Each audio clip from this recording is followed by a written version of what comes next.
I let my cheating business partner think we were still friends while I secretly bought out all his clients.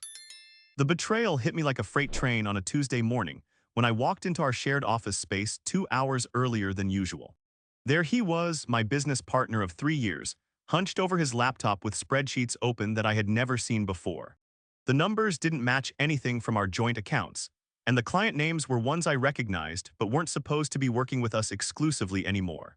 My stomach dropped as I realized what I was looking at. He had been systematically steering our biggest clients toward a separate venture he had started without telling me.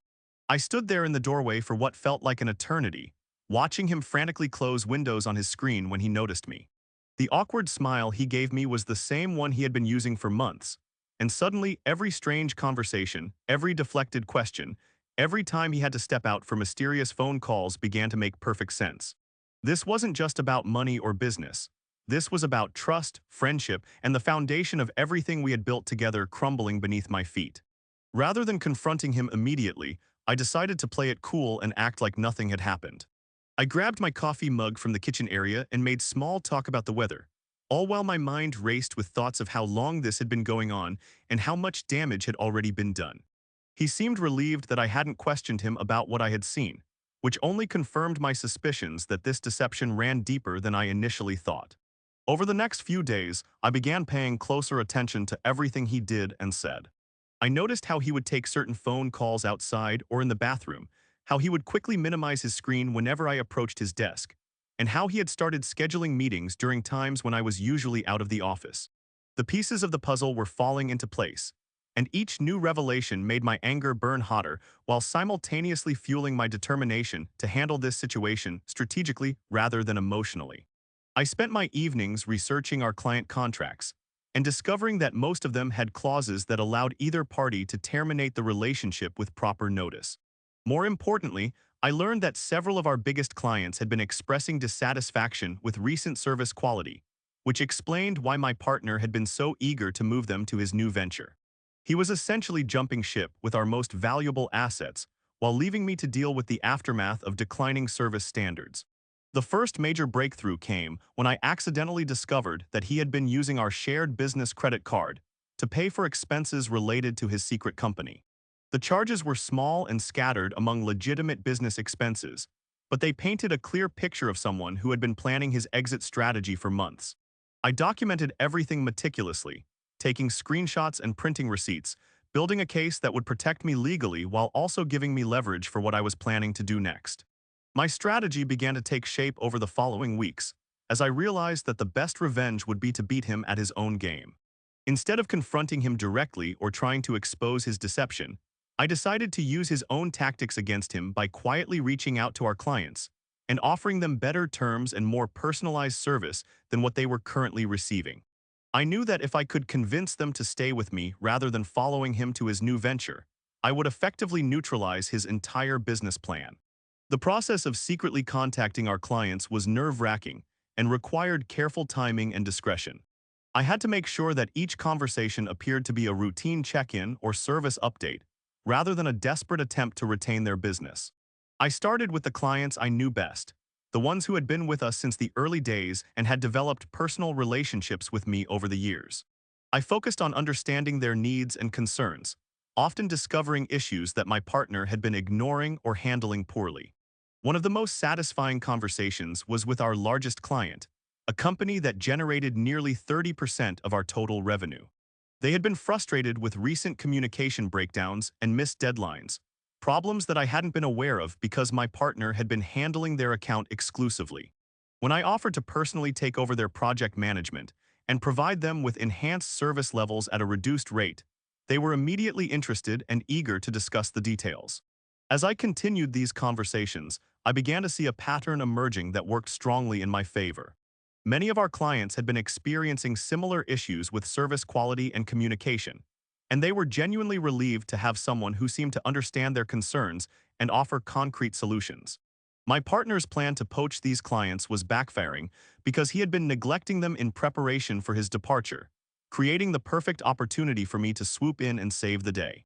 The irony of the situation wasn't lost on me as I found myself working harder than I had in months, staying late to prepare detailed proposals and service improvement plans for each client. While my partner continued to go through the motions of our daily business routine, I was essentially rebuilding our entire client base from the ground up, securing their loyalty through genuine care and attention rather than deception and manipulation. The first major victory came when 3 of our mid-sized clients agreed to sign extended contracts with enhanced terms that locked them in for 2 years. These weren't clients that my partner had been targeting for his new venture, but they represented a solid foundation that would keep my version of the business stable even if I lost some of the bigger accounts. More importantly, word began to spread among our client network about the improved service quality, which created a ripple effect that made my job easier with subsequent conversations. My partner seemed oblivious to what was happening, perhaps because he was so focused on his own secret plans that he wasn't paying attention to the day-to-day business operations. He continued to act friendly and collaborative during our morning coffee chats and weekly planning meetings, all while I smiled and nodded and secretly worked to undermine everything he thought he was building. The cognitive dissonance of maintaining our fake friendship while plotting against him was exhausting, but it was also incredibly motivating. The breakthrough moment came when I managed to schedule a meeting with our biggest client without my partner knowing about it. I told him I was taking a long lunch to run personal errands, then drove across town to their corporate headquarters for what would become the most important presentation of my career. I had spent weeks preparing a comprehensive proposal that addressed every concern they had raised over the past 6 months, complete with detailed timelines, cost breakdowns, and performance guarantees. Walking into that conference room felt like stepping into a boxing ring, where I was fighting for everything I had worked for over the past 3 years. The client's leadership team was larger than I had expected, and they came prepared with tough questions about our company's future direction and stability. I realized that they had been having doubts about our partnership for longer than I had known, and this meeting was essentially an audition for whether they would continue working with us at all.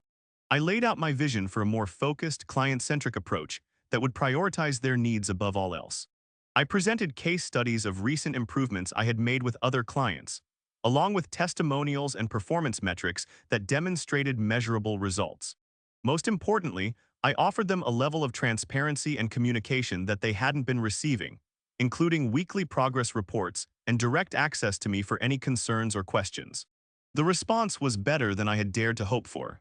Not only did they agree to continue working with us, but they also expressed interest in expanding our relationship to include additional projects they had been planning to take elsewhere. They were impressed by my proactive approach and attention to detail, and they made it clear that they viewed me as the driving force behind our company's success. By the end of the meeting, I had secured a 3-year contract extension worth more than double our previous annual revenue from their account. Driving back to the office after that meeting, I felt a mixture of triumph and anticipation as I realized that my plan was working even better than I had expected. My partner had been so focused on his secret exit strategy that he had completely missed the fact that I was systematically securing our entire client base and positioning myself as the indispensable partner. The tables had turned completely, and he didn't even know it yet. The next phase of my strategy involved documenting everything I had discovered about his deception, while simultaneously preparing for the eventual confrontation that would determine the future of our business relationship. I knew that I needed to be ready with legal documentation, financial records, and client testimonials that would support my position when the truth finally came out. I also began researching the process of buying out a business partner, including valuation methods and negotiation strategies. My partner continued to act normally for several more weeks, presumably waiting for the right moment to reveal his plans or perhaps hoping to secure a few more clients before making his move. During this time, I managed to have productive conversations with nearly every client on our roster, securing renewals and extensions that effectively locked in our revenue stream for the foreseeable future. Each new contract felt like another nail in the coffin of his secret venture. The most challenging aspect of this entire situation was maintaining my composure and pretending that our friendship was still intact. We had been close friends before becoming business partners, and there were moments when I almost forgot about his betrayal and found myself enjoying our conversations about sports, movies, or weekend plans. The cognitive dissonance of these moments was almost overwhelming, but they also reminded me of what I had lost and why I needed to see this through to the end. Everything came to a head on a Friday afternoon when my partner finally decided to play his hand.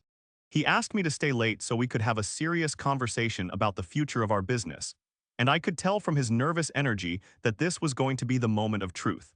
I had been preparing for this conversation for weeks, but I still felt my heart rate spike as we sat down in our conference room with the door closed. He began by talking about how much our partnership had meant to him and how grateful he was for everything we had built together. Then he transitioned into concerns about market conditions and the challenges facing our industry, setting up what I knew would be his justification for the bombshell he was about to drop. I sat quietly and let him talk, occasionally nodding or asking clarifying questions, all while mentally rehearsing the response I had been planning for this moment. When he finally revealed that he had been working on a new venture and wanted to discuss transitioning some of our clients to the new company, I acted surprised and hurt, as if I was hearing this information for the first time. I asked him how long he had been planning this and why he hadn't included me in the discussions, playing the role of the betrayed friend while secretly enjoying the irony of the situation. His explanation was a masterclass in manipulation and self-justification. He talked about wanting to protect me from the risks of starting something new, about how he thought it would be better to test the market with a smaller venture before potentially expanding our existing business.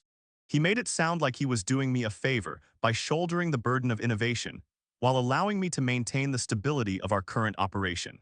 I let him finish his entire pitch before responding, taking careful notes and asking detailed questions about his timeline, his funding sources, and his plans for client transition. I wanted him to fully commit to his story before I revealed that I knew exactly what he had been doing and how I had been preparing for this moment. The look of confidence on his face as he answered my questions was almost enough to make me laugh out loud. When I finally told him that I knew about his secret company and his attempts to poach our clients, the color drained from his face in a way that was both satisfying and somewhat sad. I explained that I had been aware of his deception for weeks and had been using that time to secure our client relationships and prepare for this exact conversation.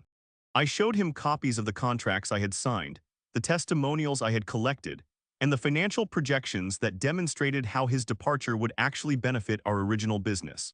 The confrontation that followed was intense and emotional, with accusations flying in both directions as we finally aired all the grievances and suspicions that had been building up over the past few months.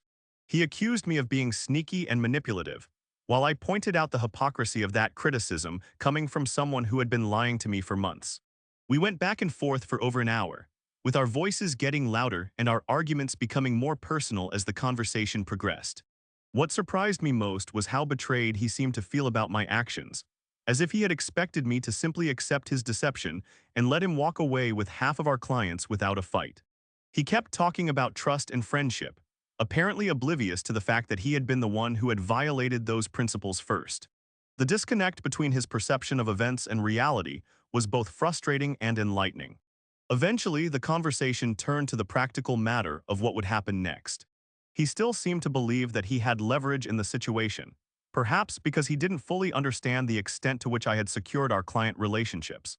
When I showed him the specific contracts and commitments I had obtained, including the multi-year extensions and expanded scope agreements, he began to realize that his secret venture was essentially dead in the water before it had even launched.